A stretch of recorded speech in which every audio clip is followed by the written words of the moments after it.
Hey everybody, this is TJR.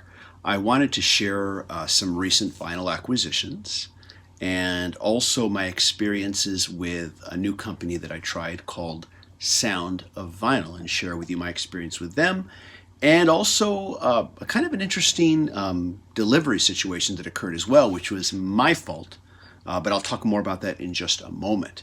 So I saw an advertisement for this company called Sound of Vinyl, and they do a lot of colored vinyl exclusives, that sort of thing. And they had a special sale on this particular record, which I picked up, and figured I'd give them a try. And the record I picked up was Kiss's Rock and Roll Over album, which is an album that I enjoyed over the years. I remember buying this back when it was first released in the 70s. A lot of people, I discover, are sometimes, how shall I say, disturbed that I like Kiss. And I find that to be tremendously funny, the people who do. And it makes me want to talk about them even more.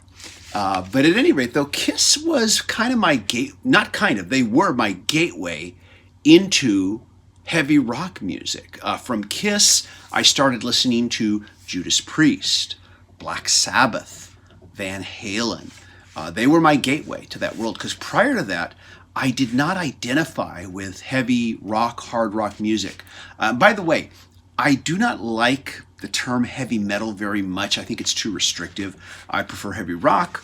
But at any rate, though, so this is Rock and Roll Over. And this was also, it says here on orange vinyl here. And I'll show you this real quick here.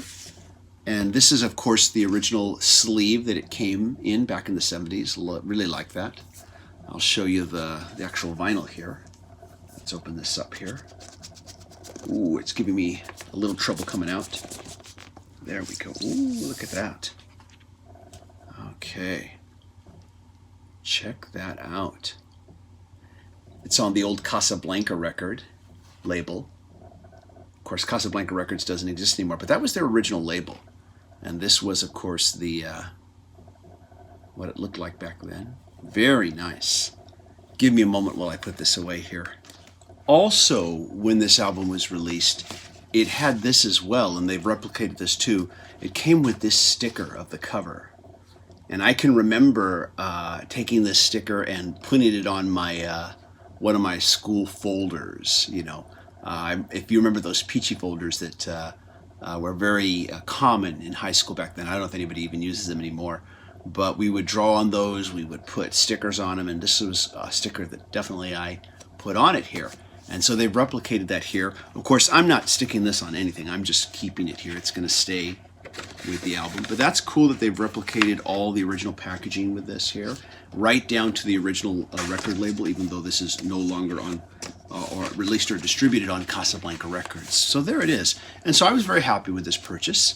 And I decided I would order something else from them. And now here is where I have a little delivery story. I ordered it. And then after I ordered it, I realized, oh, wait a minute. I'm leaving town for a little while, and I won't be here when it's delivered. So my partner said, don't worry. I put a hold on our mail. I already notified the post office when we're going to be gone. So if they deliver it while we're gone, don't worry. The post office is going to hold it. It'll be there at the post office when we get back. I thought, okay, good. So I come back from the trip. And what's waiting at the front door? This sat on my front door for about a week. Nobody touched it. Nobody did anything. And the weather during that time was not particularly hot, so they didn't sit in any kind of hot sun. In fact, the weather was quite cool. It didn't rain, so luckily this didn't get rained on. But I have not opened this yet. And I am hoping that this is okay. And once again, I blame myself because, you know, I ordered it without thinking of the fact that I was going to be out of town. And but the post office didn't hold it. Now, they held the rest of the mail, but they didn't hold this. And this was sent U.S. mail.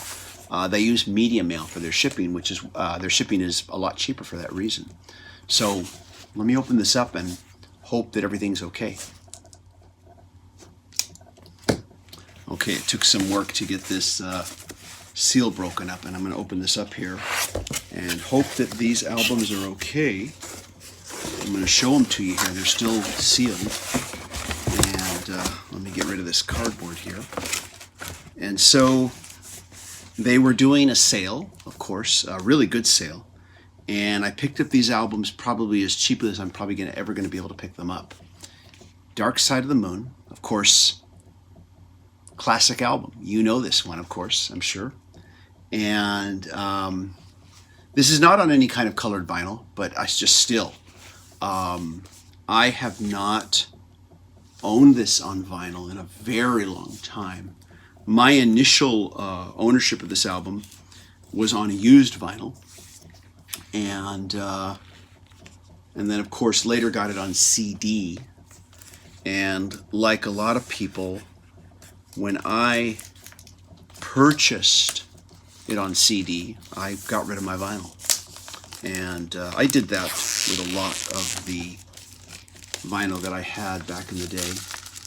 Of course, growing up as a teenager, you know, me and my friends, we had vinyl records, and I took pretty good care of the actual discs. I didn't take very good care of the actual covers, but I took care of the discs as best as I could.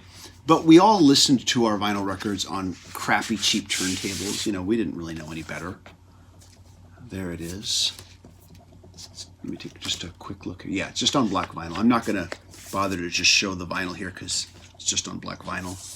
But man, this looks really nice. The finish here. This is very different from the one I remember owning. Just the materials and the reproduction here is very nice.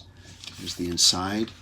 And of course it has all the little memorabilia, which, by the way, my original vinyl copy was a used copy, so it didn't have like these original posters that came with it.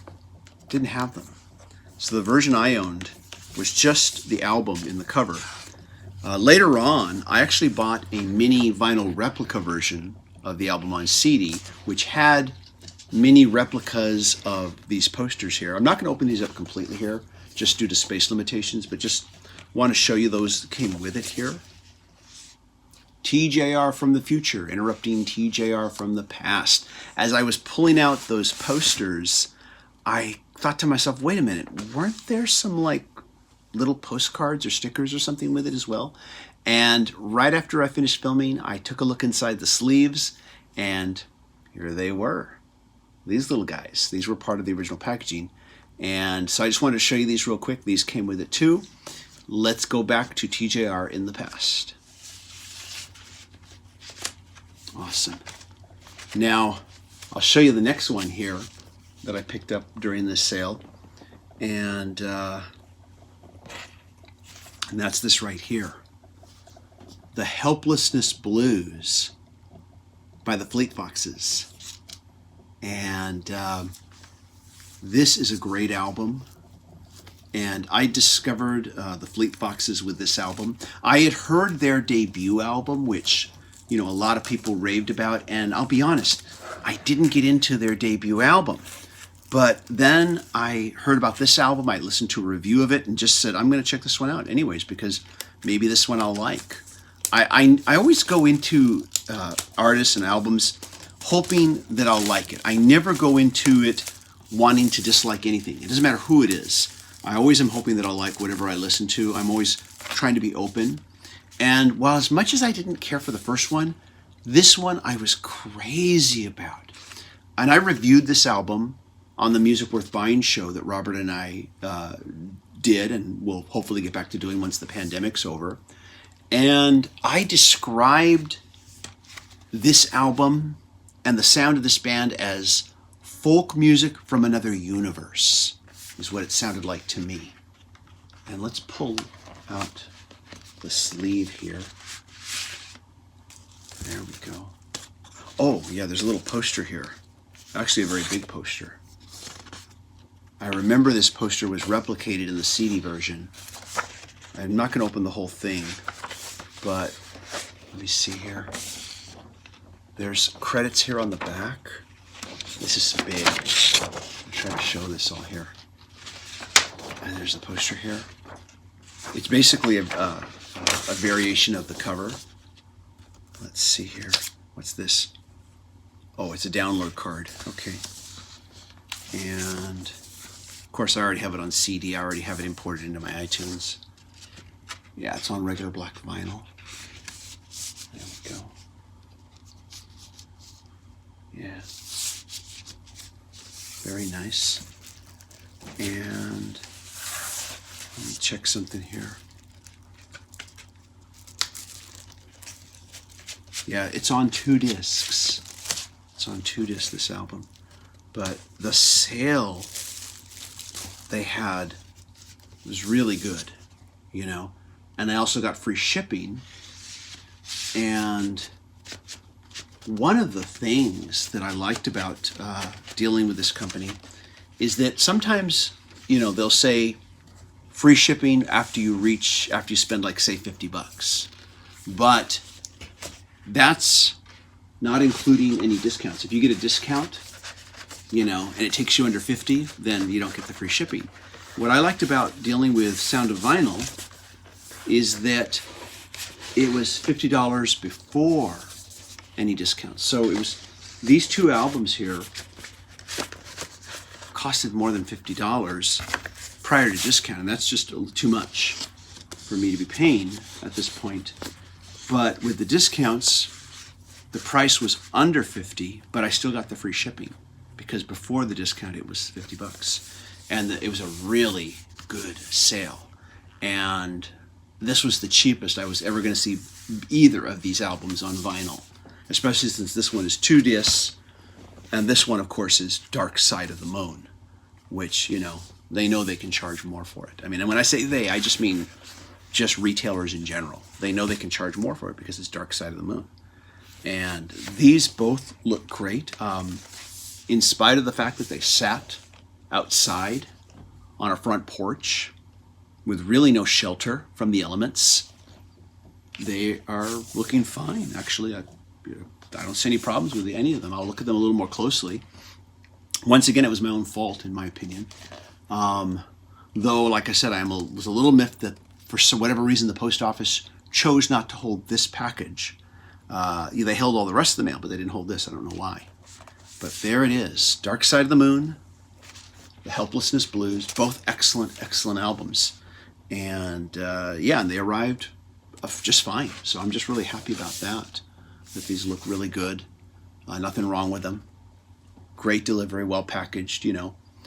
Who knows what might have happened if it had rained. I don't know how well this cardboard would have only held up for so long before it started to seep through. You know, I mean, these were, of course, shrink wrap, but still, if it had rained, who knows? Or if it had been really hot during the really hot part of summer, who knows? These might have melted somewhat or gotten warped. They're all on 180-gram vinyl. And 180-gram vinyl, the real thing about that is that it's harder for the record to warp because it's so much thicker. So it's a lot harder for the record to warp. And so anyways, though, but there you go. So that turned out okay. That little delivery situation turned out okay. And so far, very happy purchasing from Sound of Vinyl. And that's it. Anyways, hope you enjoyed that. Let me know what you've picked up lately. And as always, if you like what I'm doing, be sure to click a like, click subscribe, smash that bell notification icon so you can know when I release new videos. And look forward to talking to you all soon. Take care. Bye-bye.